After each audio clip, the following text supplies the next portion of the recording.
Assalamualaikum warahmatullahi wabarakatuh. Waalaikumsalam warahmatullahi wabarakatuh. Bismillahirrahmanirrahim. Alhamdulillahi rabbil alamin. Wassalatu wassalamu ala asyrafil anbiya'i wal mursalin, imamil muttaqin, sayyidil ghurril muhajjalin, wa ala alihi wa sahbihi ajma'in, amma ba'du. Saudara-saudara kaum muslimin rahimakumullah, pada pertemuan terdahulu sudah kita bicarakan tentang memperbaiki akhlak, baik akhlak kepada Allah Subhanahu wa ta'ala, akhlak kepada sesama manusia, maupun akhlak kepada makhluk Allah lainnya di luar manusia.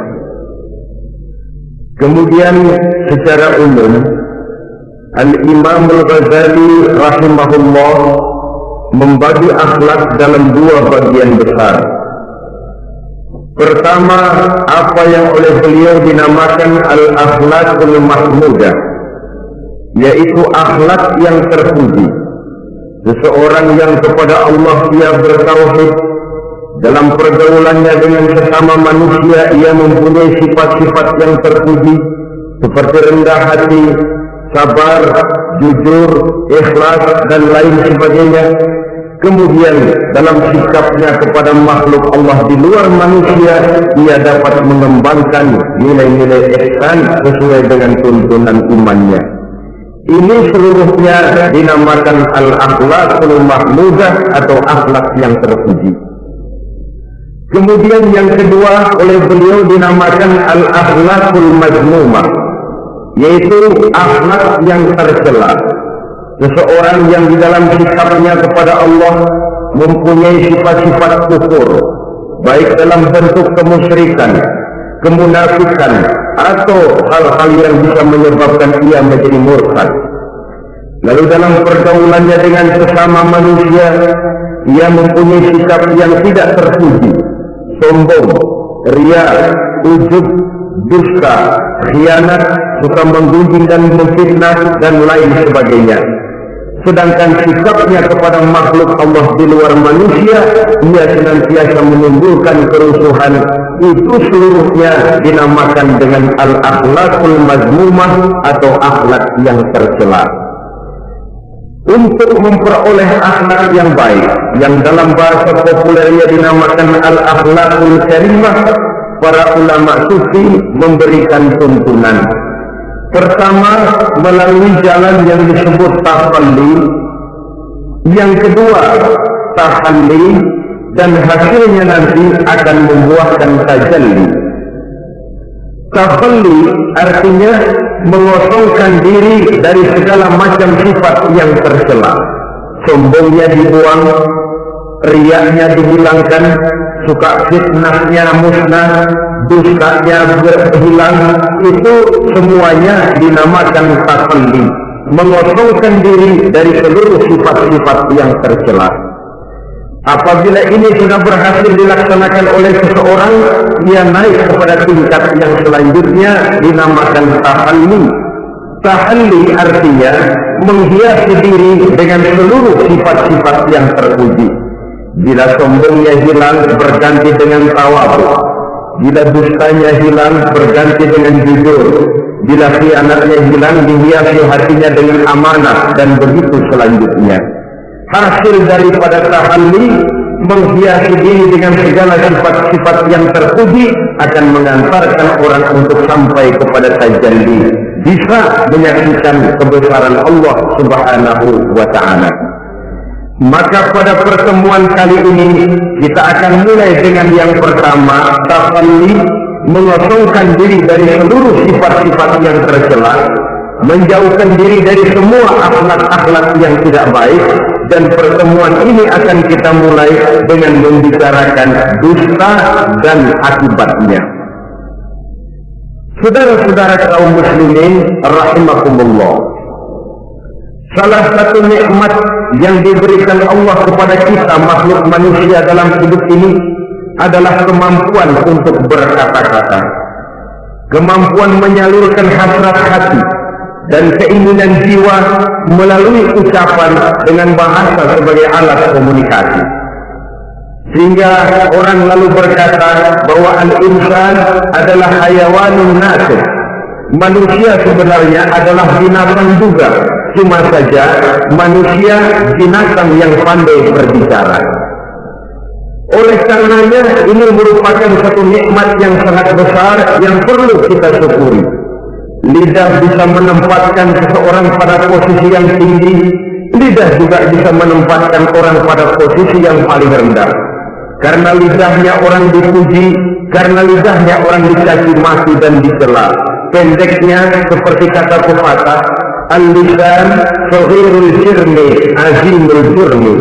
Lidah itu walaupun kecil bentuknya tetapi besar akibatnya. Hampir sebagian besar dari kesulitan-kesulitan yang menimpa manusia pada mulanya disebabkan oleh lidahnya. Sehingga pepatah mengatakan salamatul insan fi hifdzil lisan. Manusia akan selamat apabila dia pandai menjaga lidahnya. Seperti orang kita bilang, lidah tidak bertulang. Artinya bicara kadang-kadang demikian enak, bicara kadang-kadang demikian nikmat, tidak terasa akan membawa akibat yang tidak pernah kita perhitungkan sebelumnya. Oleh karenanya salah satu yang menyebabkan manusia bisa turun nilai kemanusiaannya apabila dia telah mempergunakan lidahnya untuk suatu yang lazimnya kita namakan dusta. Apa sebenarnya dusta itu? Dikatakan al-kadzib huwa adamu mutabaqatil khabar lil waqi'. Dusta ialah tidak adanya persesuaian antara berita dengan kenyataan. Itu yang dinamakan dusta. Berita tidak sesuai dengan kenyataannya. Nah, bentuknya bisa mengada-ada, bisa menambah-nambah, ataupun mengurang-urang. Itu bentuk-bentuk daripada tidak sesuainya berita dengan kenyataan. Mengada-ada, yang tidak ada diada-adakan, itu jelas merupakan dusta. Kemudian menambah-nambah, beritanya sebenarnya cuma 1 meter, tapi disampaikan orang kepada kita 5 meter, yang 4 meter tambahan. Disitulah kemungkinan terjadinya penyusupan-penyusupan berupa dusta adanya. Ataupun mengurang-urang. Beritanya sebenarnya 8 meter, sampai ke kita cuma 2 meter, yang 6 meter berita itu dikorek. Itu juga sudah bagian tersendiri daripada yang dinamakan dusta. Oleh karenanya kita harus berusaha. Pertama dari sifat mengada-ada. Yang tidak ada diada-adakan, itu jelas dusta. Dan ini pekerjaan paling enak memang. Orang seakan-akan terpesona, orang seakan-akan kagum, padahal kita mengada-ada. Barang yang tidak ada diada-adakan. Rasul juga pernah, saudara-saudara, tapi bernada seperti ini, namun jujur. Suatu saat beliau sedang duduk, ada seorang perempuan mengendarai onta, sudah tua sekali ontanya. Lalu Rasul bangun lalu menegur orang tadi, "Bu, kenapa naik anak onta?" katanya. Perempuan ini bilang, "Ya Rasul, yang saya kendarai ini bukan anak onta, tapi biang onta."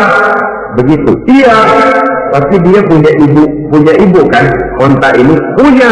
Nah, kalau dia punya ibu kan artinya dia anak juga. Ya memang, nah kalau begitu kan artinya ibu memang naik anak onta. Nah ya iya kalau itu sih. Kelihatannya mengada-ada, tapi memang benar begitulah adanya.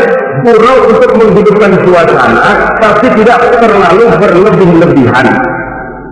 Yang kedua jenis daripada dusta itu menambah-nambah. Ini juga paling enak. Orang sering bilang, kalau kita ngirim duit, jangan harap kurang, jangan harap tambah. Tapi kalau kita ngirim berita, jangan harap kurang. Duit kita kirim kepada orang, jangan harap tambah. kurang jangan harap kurang, atau jangan harap tambah, kurang bisa. Tapi kalau berita kita kirim kepada seseorang, jangan harap kurang itu berita, nambah bisa. Atau kemudian mengurang-urang, ini juga termasuk jenis daripada dusta.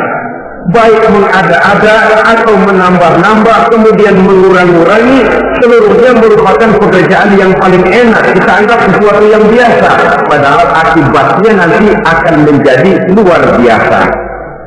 Saudara-saudara kaum muslimin rahimakumullah, apa bahaya dusta dalam kehidupan manusia? Pertama, bagi dirinya sendiri. Orang yang berdusta sebenarnya sudah membahayakan dirinya sendiri. Apa bahayanya? Pertama, ia akan dikucilkan dari pergaulan. Sekali dia berdusta, orang mungkin masih percaya. 2 kali dia berdusta, orang mungkin masih bisa mentolerir. 3 kali dia berdusta, orang ngecap, ini memang udah wataknya nih. Hobi dah kalau begini. Akhirnya dia dikucilkan dari pergaulan. Lain hari, walaupun dia serius bicara, orang nggak lagi nanggapin sebagaimana yang semestinya, dikucilkan dari pergaulan. Akibat apa? Akibat dari dusta yang dilakukannya. Akan merugikan dirinya sendiri. Ada satu cerita, saudara. Seorang pengembala kambing sedang mengembalakan kambing di tanah lapang. Satu hari iseng dia sendirian. Ini orang kampung pengen tahu dibohongin. Teriak dia, "Tolong, ada serigala, ada serigala." Mendengar teriakan ini karuan, satu kampung orang nyaris keluar semua. Yang bawa pentungan, yang bawa golok, yang bawa pisau. Mana serigalanya, mana? Ini pengembala tadi nyengir. Kagak ada. Gua bohongin lo. Sudah, pulanglah orang kampung ini. Sekali, besoknya begitu lagi. Keluar lagi orang kampung, ternyata juga tidak ada serigala. Pada hari yang ketiga, serigalanya benar-benar datang. Si pengembala tadi pucat, lalu teriak-teriak, "Tolong, ada serigala datang." Nah, orang kampung udah nandain. 2 kali kita dibohongin, ini paling dia bohong lagi. Satu pun tidak ada orang kampung yang keluar untuk menolong. Akhirnya kambingnya habis dimakan oleh serigala. Yang rugi dirinya sendiri. 1 kali dia bohong, orang percaya mungkin. 2 kali dia bohong, orang masih tolerir. 3 kali dia bohong, orang nandain. Terkucil dari pergaulan akibat daripada perbuatan dusta. Oleh karenanya, saya yakin tidak seorang pun di antara kita yang suka berteman dengan seorang pendusta. Karena apa? Seorang pendusta tidak akan segan-segan menjual temannya sendiri, mengkambing hitamkan temannya sendiri. Artinya juga merusak pergaulan di dalam kehidupan ini. Penyakit yang bahaya yang kedua bagi diri orang yang berdusta itu sendiri, sifat dusta menyuburkan watak munafik. Nabi bersabda, "Ayatul munafiki salatun." Tanda-tanda orang munafik itu ada 3. Tandanya, biasanya kalau tandanya ada, ya munafiknya insya Allah ada. Apa tanda orang munafik itu? Pertama, iza haddatsa kadzdzaba. Apabila berbicara selalu bohong. Belum pernah kalau bicara tidak bohong. Bohong itu sudah jadi lalapnya. Artinya enggak lumrah ngomong kalau enggak dicampuri bohong. Seperti kurang enak makan kalau tidak pakai lalap. Ada saja bohong yang dibuat-buatnya. Ini ciri atau tanda daripada orang-orang munafik. Apabila berbicara selalu berdusta. 1. Yang kedua, wa iza wa'ada akhlafa. Apabila berjanji dia selalu ingkar. Selalu ingkar tanpa uzur yang dibenarkan oleh syar'i, itu termasuk ciri daripada orang-orang munafik. Karena itu kita oleh agama diajarkan jangan memastikan sesuatu. Pernah Rasulullah ditegur oleh Allah Subhanahu wa Ta'ala ketika datang orang bertanya, "Ya Rasul, Ashabul Kahfi itu sebenarnya berapa orang jumlahnya?" Ada yang bilang 5 orang, 6 dengan anjingnya.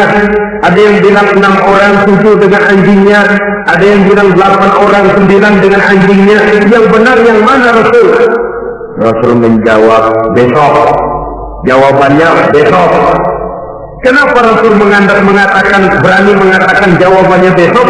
Sebab beliau ngandelin. Biasanya kalau ada pertanyaan dari umat, lalu turun wahyu sebagai jawaban atas pertanyaan tadi. Udah, besoknya dari pagi Rasul nunggu wahyu turun. Enggak turun. Besok nunggu lagi, enggak turun juga. Bingung. Sekali turun malah menegur beliau. ولا تقولن لشيء إني فاعل ذلك غدا إلا أن يشاء الله. Kalau belum apa-apa Muhammad jangan berani ngeduluin. Besok semuanya hanya bisa terjadi dengan izin Allah. Illa an yasha Allah. Oleh sebab itu harus diawali dengan insya Allah. Insya Allah besok saya pasti datang. Insya Allah ya, karena kita beriman kepada Allah, kepastian di tangan Allah. Pastinya karena kita memang berniat benar ingin datang. Kita kadang-kadang insya Allah ini jadi lawak sih. Asal dia bilang insya Allah udah tulen kagak mau dah. Besok ya insya Allah enggak ada. Ini salah kaprahnya kita, saudara-saudara. Yang ketiga, ciri daripada orang munafik itu, wa iza tumina khana, apabila dipercaya dia selalu berkhianat. Tidak pandai menjaga amanah dalam kehidupan ini. Tidak boleh mendapat satu kepercayaan lalu dikhianatinya kepercayaan itu. Maka jangan lupa bahwa kita diberikan lidah, kita diharuskan memelihara lidah. Dengan apa? Menjaganya daripada sifat-sifat dusta. Apabila berjanji, kita berusaha menepati. Apabila dipercaya, kita berusaha menjaga amanah. Kenapa? Mencari kepercayaan itu sulit, saudara. Tetapi memelihara kepercayaan itu jauh lebih sulit. Apalagi kalau yang bernama rahasia. Rahasia itu memang selama masih ada dalam hati. Kalau sudah kita bicarakan kepada orang lain, itu sudah bukan rahasia lagi sifatnya. Memang sih, pada mulanya kita bisa ngomong. Nih gue ngomong begini nih sama lu doang nih. Lu jangan ngomong-ngomong sama yang lain ya. Nanti yang kita ajak ngomong lagi sama orang lain. Nih sama lu doang nih. Jangan ngomong-ngomong sama yang lain. Akhirnya kan terus sampai walaupun setiap kali ngomong mesti cuman malu doang ya. Tapi akhirnya tuh beritanya jadi merata menjalar. Kenapa? Rahasia adalah apa yang ada di dalam hati. Jikalau sudah kita bicarakan kepada orang, sudah bukan rahasia lagi namanya. Apalagi sifat manusia. Kalau dia lagi senang sama kita, jangankan perbuatan kita yang baik, perbuatan kita yang salah pun masih dibenarkannya juga. Tapi kalau dia sudah jengkel sama kita, jangankan kita main judi, kita ngaji masih salah. Itu kalau orang sudah nggak senang itu ya begitu.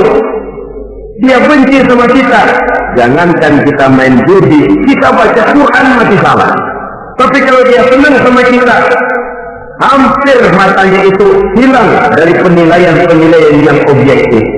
Oleh karenanya sifat dusta menyuburkan sifat kemunafikan di dalam diri seseorang, yang diantara tandanya tadi iza haddasa kadzdzaba. Apabila berbicara ia selalu berdusta. Kemudian bahaya yang ketiga, orang yang selalu berdusta jauh dari ketenangan. Sebab apa? Pada saat kita mendustai seseorang, orang itu mungkin percaya. Tapi makin dia percaya, makin tersiksa batin kita. Kenapa? Hati kita sendiri ngomong, lu percaya kok gue bohongin? Kita sendiri tahu bahwa kita bohong. Itu yang menyiksa batin. Jauh dari ketenangan. Apalagi akan timbul satu sifat was-was. Ntar dia tahu. Bagaimana kalau rahasia ketahuan? Bagaimana kalau dia tahu saya bohong? Ini akan menyebabkan seseorang jauh dari ketenangan hidup. Makin rajin dia berdusta, makin tersiksa jiwanya. Lain kalau hatinya sudah mati. Dusta memang sudah jadi profesinya, kebiasaannya. Tidak merasa menyesal, tidak merasa berbuat salah. Dusta itu sudah jadi hobi, sehingga enak saja. Hati sudah jadi mati kalau sudah begitu. Dan sepanjang hati sudah jadi mati, itulah yang paling kita khawatirkan. Artinya nilai kita adalah bangkai berjalan dalam pandangan Allah Subhanahu wa ta'ala. Saudara-saudara kaum muslimin rahimakumullah, oleh karenanya membahayakan diri sendiri dosa itu. Yang kedua, berbahaya bagi masyarakat banyak. Tentu saja apabila status sosial kita tinggi, makin luas akibat daripada kedustaan kita. Seorang kepala rumah tangga yang berdusta, seluruh keluarganya jadi rugi. Seorang kepala kampung yang berdusta, rakyat sekampungnya rugi. Seorang gubernur berdusta, rakyat satu provinsi rugi. Seorang pemimpin negara berdusta, rakyat satu negara rugi. Makin tinggi status sosial, makin besar akibat daripada suatu dusta. Oleh karenanya menimbulkan keresahan di tengah masyarakat. Masyarakat itu apa? Dimulai dari masyarakat yang paling kecil, rumah tangga. Kalau satu rumah tangga sudah diwarnai oleh sesuatu yang bernama dusta, maka ketenangan, ketentraman, kebahagiaan rasanya akan sulit terwujud di dalam rumah tangga itu sendiri. Seorang istri apabila sudah pandai mendustakan suaminya, maka itu sudah berarti memulai keresahan dalam kehidupan rumah tangga, menimbulkan benih-benih ketidakpercayaan. Apabila seorang suami sudah mulai mempunyai titik ketidakpercayaan kepada istrinya lagi, itu sudah menandakan retaknya basis kehidupan rumah tangga. Istri yang mendustakan suaminya, umpamanya diberikan nafkah, lalu mestinya sebenarnya sudah diperhitungkan cukup, uang masih ada, dikatakannya habis, dan lain sebagainya. Akibatnya nanti si suami mikir-mikir, kan menurut perhitungan duit masih cukup, kenapa sudah habis? Nah, oleh karena istrinya tidak jujur, suaminya juga mulai berusaha tidak jujur lagi. Mendapat penghasilan besar, mengaku sedikit. Kalau sudah begitu, saling dusta mendustai pun sudah dimulai. Nanti akan terus meresap kepada kehidupan daripada anak-anak sebagai anggota di dalam rumah tangga kita. Saudara-saudara, oleh karenanya rumah tangga bisa saja berantakan, menjadi kacau, baik karena dusta istri, dusta suami, dusta anak, atau dusta orang lain menyulut dan mengganggu rumah tangga kita. Suaminya lagi enak-enak duduk di depan rumah, datang laporan, kamu kok tenang saja di rumah, memangnya kenapa? Istrimu, waduh, ya memang kenapa istri? Waduh, itu tadi naik bajai berdua sama orang laki. Ya memang supir bajai masih dia sendiri. Tapi kalau berita ini digunting, dikat sampai di situ, kan nanti ini sudah menimbulkan suami mendengar istrinya naik bajai berdua dengan orang laki, tentu marah. Pulang istrinya sudah payah-payah dari pasar, dicaci maki dan lain sebagainya. Apa ini? Akibat dari omongan, dari lidah yang memang kecil dan tidak bertulang itu, tapi sungguh sangat besar akibatnya. Kemudian juga pergaulan. Berapa banyak saudara jauh dari saudaranya, teman berpisah dengan temannya, tetangga marah dengan tetangganya akibat daripada perbuatan lidah, daripada ucapan lidah ini, akibat daripada yang bernama dusta ini. Oleh karenanya, saudara-saudara, dusta pun merusak pergaulan. Kemudian usaha. Satu kali kita berdusta, mungkin usaha mendatangkan untung. 2 kali kita berdusta, masih bisa mendatangkan untung. 3 kali kita berdusta, orang akhirnya akan mengadakan perbandingan. Ini kadang-kadang dalam usaha, dalam dagang, dusta juga bisa jadi lalang. Orang nawar dagangan kita, berapa harganya bang? 500. 300 dia, tadi ada yang nawar 400 saya nggak jual. Padahal kagak ada yang nawar. Dia buat sedemikian rupa. Atau kadang-kadang tidak segan-segan memakai sumpah untuk membela kebohongannya, ya, walaupun sebenarnya bukan sumpah, karena sumpah itu harus dengan lafzul jalalah, wallahi atau billahi, atau demi Allah. Kadang-kadang dengan kata-kata yang kasar, modalnya cuma 500, tapi ketika ditawar orang, yang bener aja nawar bu, padahal ini saya beli modalnya aja 700 biar mampu.